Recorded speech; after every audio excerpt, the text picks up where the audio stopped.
کیونکہ گھوڑے تو ترکوں کے پار ہوتے ہیں۔ امید ہے کہ آپ کا بیٹا اس گھوڑے پر اچھی اڑان اڑے گا۔ عثمان کوسس کا شکریہ ادا کرتے ہیں اور پھر اس سے کہتے ہیں آج کماندار روگتوس آیا تھا، وہ کسی پادری گریگور کا ذکر کر رہا تھا، میرے خیال میں آپ بھی اسی لیے آئے ہیں۔ کوسس کہتا ہے نہ ہی میرا روگتوس سے اور نہ ہی پادری گریگور سے کوئی لینا دینا ہے۔ عثمان پوچھتے ہیں تو پھر مسئلہ کیا ہے؟ کوسس کہتا ہے جو قافلہ میری بہن ماری کو لے کر آ رہا تھا اس پر حملہ ہو گیا، اور یہ حملہ کسی ترک قبیلے کے سردار ترگت نے کیا ہے۔ یہ سن کر عثمان سوچ میں پڑ جاتے ہیں تو کوسس کہتا ہے کیا آپ کے ہاں خواتین کو اغوا کرنے کی بھی کوئی روایت ہے عثمان صاحب؟ یہ سن کر گپتوگ آگے بڑھنے لگتا ہے تو عثمان گپتوگ کو اشارے سے روک لیتا ہے۔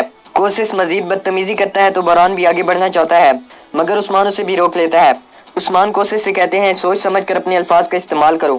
کوسس کہتا ہے میں سوچ سمجھ کر ہی بول رہا ہوں، ہم نے آپ کو اس تمام ترک علاقے کا لیڈر سمجھا، ہمارا خیال تھا کہ اس علاقے کی حدود کے اندر کوئی بھی ترک شہری آپ کی اجازت کے بغیر کوئی حرکت نہیں کر سکتا۔ عثمان کوسس کی طرف بڑھتے ہوئے کہتے ہیں آپ کا خیال ٹھیک ہے کوسس، میں اپنے دوست اور دشمن کا چناؤ خود کرتا ہوں۔ کوسس کہتا ہے ماری مجھے بہت عزیز ہے اور آپ کے ترک سردار نے اس کی جان لینے کی کوشش کی، میں ابھی تک یہ بھی نہیں جانتا کہ ماری زندہ بھی ہے یا نہیں۔ کوسس کہتا ہے میں یہاں آپ سے مدد طلب کرنے آیا ہوں عثمان صاحب۔ عثمان کہتے ہیں جو بھی ہمارے دروازے پر آتا ہے اور مظلوموں کے لیے مدد طلب کرتا ہے اسے بے یار و مددگار کبھی بھی نہیں لوٹایا جاتا۔ عثمان کوسس سے کہتے ہیں میری طرف سے خبر کا انتظار کرنا، میں تمہاری بہن کو لے آؤں گا، لیکن اگر تب تک آپ نے کوئی غلطی کی تو پھر آپ کو میرے غصے کا سامنا کرنا پڑے گا۔ کوسس کہتا ہے خداوند گواہ ہے کہ مجھے صرف اپنی بہن کو صحیح سلامت دیکھنے کی خواہش ہے، آپ کے بارے میں جو سنا تھا وہ سچ ثابت ہوا عثمان صاحب، خداوند آپ کی حفاظت کرے۔ یہ کہہ کر کوسس وہاں سے چلا جاتا ہے۔ عثمان اپنے دونوں سپاہیوں سے کہتے ہیں گپتوگ اور بوران تیاری کرو، ہم ترگت حلب سے ملنے جا رہے ہیں، دیکھتے ہیں کہ اس معاملے کے پیچھے آخر حقیقت کیا ہے۔ دوسری طرف ترگت بھی ماری کے لیے کھانا لاتا ہے اور کھانے کو ایک طرف رکھ کر ماری سے کہتا ہے آپ کو بھوک لگی ہوگی۔ ماری کہتی ہے کیا تم لوگ ہمیں زہر دینا چاہتے ہو؟ اسی دوران ایک سانپ ماری پر حملہ کرنے لگتا ہے تو ترگت سانپ کو پکڑ لیتے ہیں اور ماری کو سانپ کے ڈسنے سے بچا لیتے ہیں۔ ترگت ماری سے کہتا ہے میں تو نہیں مگر کوئی اور ضرور تمہیں زہر دینا چاہتا ہے۔ ماری کہتی ہے کہ آپ تم مجھ سے شکریہ کی توقع کر رہے ہو مگر جان لو کہ میں تم جیسے وحشی کا کبھی شکریہ ادا نہیں کروں گی جس کی طاقت صرف خواتین کے سامنے چلتی ہے۔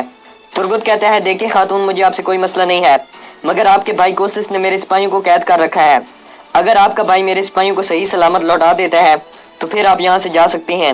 ماری کہتی ہے میرا بھائی کوسس تمہیں کبھی نہیں چھوڑے گا۔ دوسری طرف عثمان اور اس کے سپاہی اپنے گھوڑوں پر سوار ہو کر ترگت کے قبیلے کی جانب آ رہے تھے۔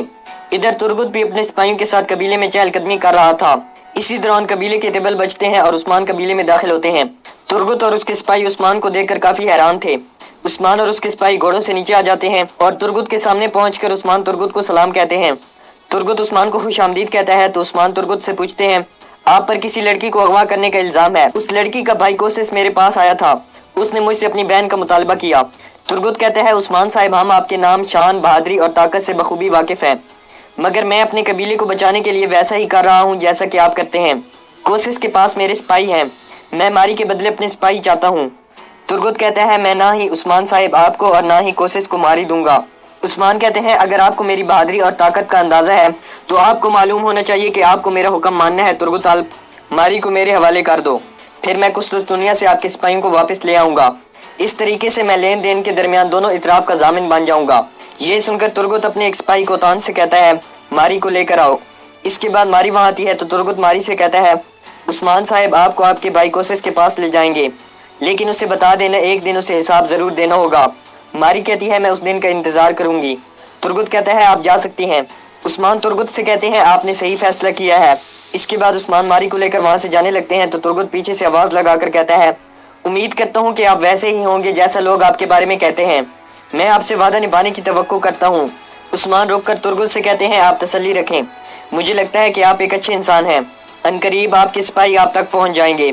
یہ کہہ کر عثمان اور اس کے سپاہی اپنے گھوڑوں پر سوار ہوتے ہیں اور عثمان ماری کی حفاظت بوران کے ذمہ لگا دیتا ہے۔ اس کے بعد وہ سب ترگت کے قبیلے سے چلے جاتے ہیں۔ دوسری طرف ہرمن کایا قلعے میں ترگت کے سپاہیوں کو دکھایا جاتا ہے جنہیں کوسس نے قید کر کے رکھا تھا۔ کوسس کے سپاہی ترگت کے سپاہیوں کی انگلیاں کاٹ رہے تھے اور انہیں ہر طرح سے اذیت دینے کی کوشش کی جا رہی تھی۔ کوسس اپنے آدمی سے کہتا ہے اب ان کے ہاتھ دوبارہ تلوار نہیں تھام سکیں گے۔ کوسس اپنے آدمی کو بتاتے ہوئے کہتا ہے عثمان جلدی ماری کو لے آئے گا اور ہم یہ بیکار سپاہی عثمان کے حوالے کر دیں گے۔ اسی دوران کوسس کا ایک سپاہی وہاں آتا ہے اور کوسس سے کہتا ہے جناب سردار عثمان کا سپاہی بوران حلب آیا ہے اور آپ کی بہن بھی اس کے ساتھ ہے۔ یہ سن کر کوسس اپنے آدمی سے کہتا ہے سردار عثمان نے میری توقع سے بھی جلدی اپنا وعدہ نبھایا ہے۔ دوسری طرف کائی قبیلے میں اندریاس پادری گریگور سے کہتا ہے ہم اور یہاں کتنی دیر رہیں گے جناب؟ پادری کہتا ہے ہم ہاتھ پر ہاتھ دھرے نہیں بیٹھے رہ سکتے اندریاس، ہمیں کماندار روگتوس تک خبر پہنچانے کے لیے کوئی نہ کوئی راستہ تلاش کرنا ہوگا۔